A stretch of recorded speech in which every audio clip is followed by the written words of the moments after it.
Welcome back, guys. Hope you're all doing well, or at least better than my season so far.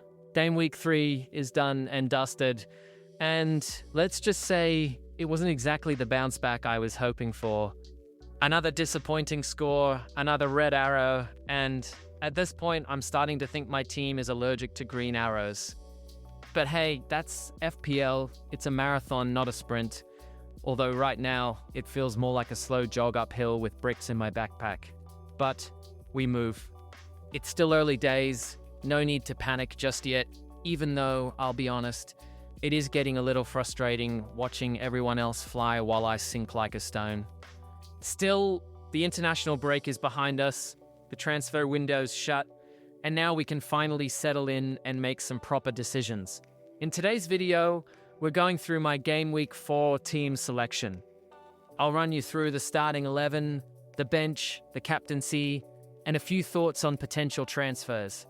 Because yes, there are fires to put out, but there are also opportunities. And hopefully this week is the one where things turn around. So let's get into it. Here's how I'm lining up for Game Week 4.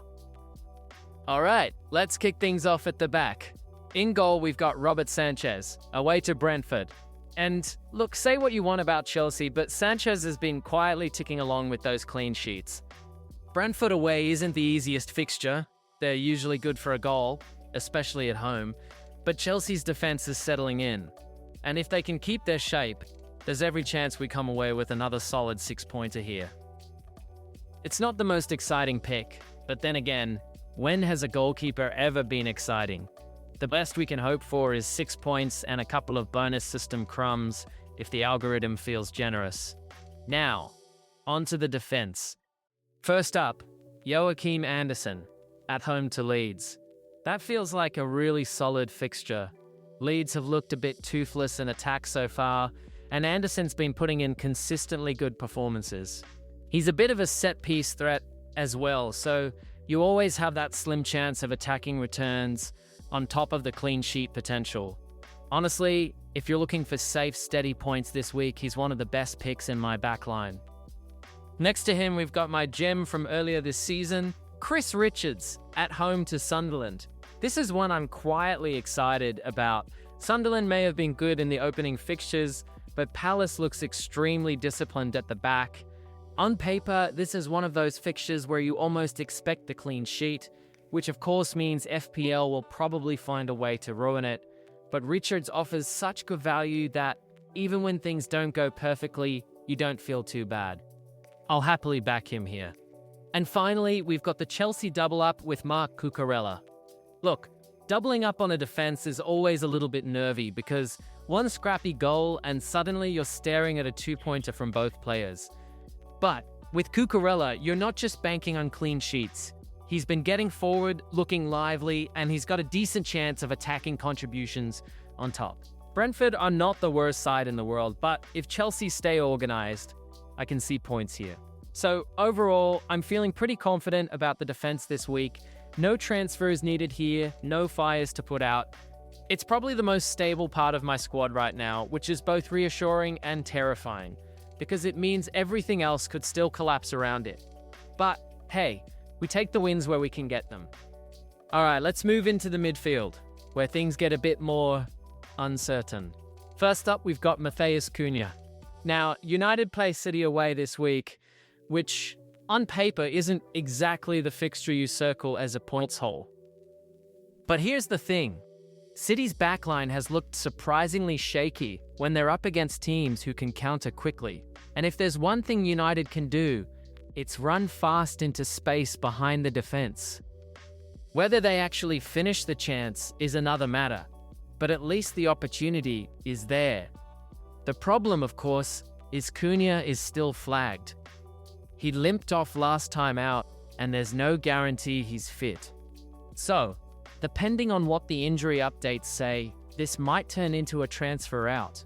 Or maybe I just roll the dice and hope for the best. Either way, this is the first potential fire I need to deal with. Next up is Reinders. And honestly, this one's easy. City at home to United.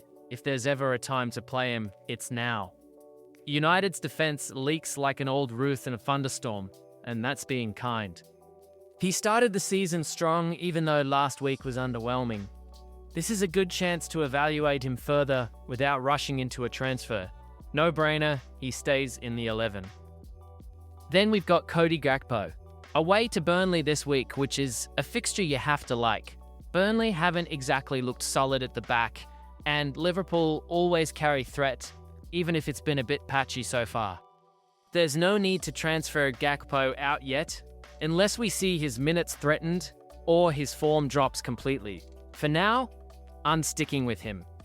If he gets returns this week, suddenly he's back on the good list. If not, then maybe we start asking questions. But for now, he's safe. Then we come to Morgan Rogers. And this is where my patience really gets tested. Away to Everton this week, surely Villa will look better, right? They're the only team yet to score this season, which is just incredible when you think about it. The talent is there, the fixtures have been reasonable, and yet, nothing. Rodgers has been a constant disappointment in FPL terms, but the fixtures are still decent. And with the transfer window now closed, maybe Villa can finally start playing like a team instead of a collection of rumours. So for one more week, I'm giving him the benefit of the doubt. But let's just say the leash is getting shorter. And finally, of course, we've got Mo Salah, the king, the talisman, the safety blanket of FPL managers everywhere. Stick him in, don't worry, move on. Even when he doesn't look at his best, he finds ways to get points. And with Burnley away, there's every chance he adds to his tally here. He's been solid so far without quite exploding, even when the underlying numbers haven't been the best, or him looking a bit less involved than liked. So, Salah's going nowhere. He's locked and loaded. Up front, we start with the big man himself, Jean-Philippe Mateta, at home to Sunderland. And honestly, I really like this pick for the week. Sunderland may have started well and been looking decent, but they haven't faced the French bulldozer yet. Mateta thrives in physical situations, which there will be plenty of in this game. He's strong, he's direct, and when Palace get the ball into the box, you always feel like something can happen. He's also on penalties, which is a lovely little bonus. Although, let's be real, watching him run up to take one is enough to shave a year off your life expectancy. But I've got a good feeling about him here. This is the kind of fixture where he could really hold big, and if he does, we'll all be looking at him as one of the bargains of the season. And then there's Ollie Watkins, away to Everton, and this is where the frustration kicks in again. Like Rodgers, he's testing my patience. He's had the fixtures, he's had the minutes, but the returns just haven't come. The frustrating thing with Watkins is that you can see the potential every week. He's getting into decent positions. Villa should be scoring goals, but the final touch just hasn't been there.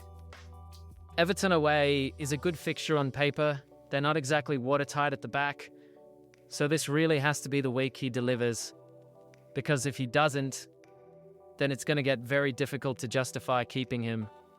Especially if I decide to roll the transfer this week, which means next week I'll have 2 free and far more flexibility to move players out. Watkins could be very high on that list if he blanks again. So yeah, one striker I'm genuinely excited about and one that's hanging on by a thread. Classic FPL forward line, really. All right, let's quickly touch on the bench. Starting with Dubravka, at home to Liverpool. Now look, he's there to do a job, be my backup goalkeeper and sit quietly in the corner collecting twos. Liverpool at home is not the fixture where I suddenly expect him to become prime Buffon, so he'll be staying right where he belongs, firmly on the bench. If he comes on, something's gone horribly wrong. Next is Marc Guiot, away to Brentford.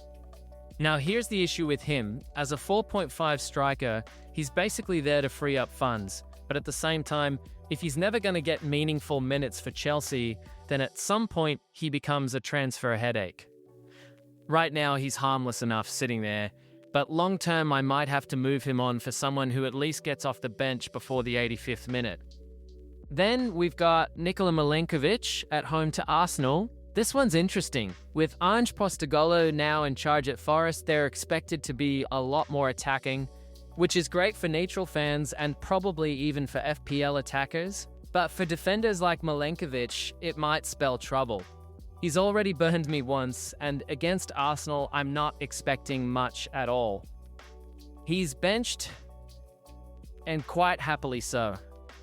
Let's just hope he doesn't do anything daft like score a header while the rest of my team blanks, because that's exactly the kind of thing that happens in this game. And finally, Estev at home to Liverpool. He had his little moment earlier with that unexpected clean sheet, but in this fixture, he's as unplayable as it gets. Straight to the bench, no debate. So yeah, a pretty uninspiring bench this week, but that's what it's there for, to sit quietly and do nothing while we hope the starting 11 finally shows up. Now, before we wrap up, let's quickly talk about what happens if Cunha doesn't make it. Because at the moment he's flagged, and while there's a chance he's fine after the international break, there's also a very real possibility that he sits this one out. And if that happens, I've got a couple of names on the radars, potential replacements. The first one, no surprise here, is Antoine Semenyo. We've spoken about him a few times already this season, and for good reason. Bournemouth as a team looks sharp, and Semenyo's been at the heart of a lot of what they do well. He's direct, he's powerful, and he's the type of player who doesn't really care who the opposition is, he'll still cause problems. This week he's got Brighton at home, which is actually a really nice fixture. Brighton are a great side, but defensively they always leave the door open. If there's one guy from a mid-table team who feels a bit fixture-proof, it's probably Semenyo. Other options include Jack Grealish, who's now at Everton and suddenly looking like their entire attack runs through him. 4 assists in his last 2 games tells you he's already found a rhythm, and at 6.7 million, he's priced in that awkward but affordable mid-range. The big plus here is his minutes is basically nailed in this Everton side, and he's been given the freedom to actually create and drive the team forward. The fixtures aren't perfect with Liverpool and City on the horizon, but long-term he could be a bargain if Everton keep playing through him like they have. Definitely one to keep in mind if I need a straight swap for Cunha. And then there's Lucas Paquetá from West Ham. Not the most glamorous name for FPL purposes, but he's been central to their attack and has looked dangerous in patches. He's on set pieces, he's creative, and he loves to have a pop from distance. The only catch is, it's West Ham. You never really know what you're going to get with them. One week they look hopeless, the next they're turning over someone they had no business beating. Out of the 3 though, Semenyo looks the standout. Best fixture, best form, and the one who feels like he could actually deliver consistently. But as always, we'll wait for the injury news on Cunha before making any moves. No point in throwing away a transfer if it's not absolutely necessary. And that's the team for Game Week 4, or at least the version of it that exists before the inevitable injury news drops on Friday afternoon and ruins all my plans.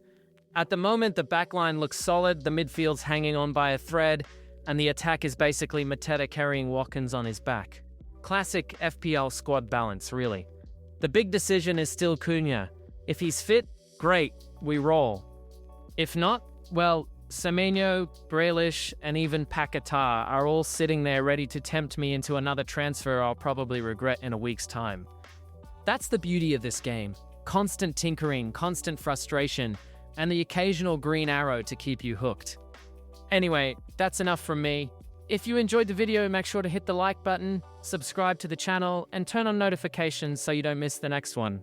It's free, it helps the channel grow, and more importantly, it gives me the illusion of having at least one green arrow this season. Let me know in the comments how your team is shaping up for Game Week 4, who's in, who's out, and are you rolling the transfer, or already smashing that wildcard button. Always curious to see how everyone else is coping or not coping. Cheers for watching and good luck for the game week. Catch you in the next one.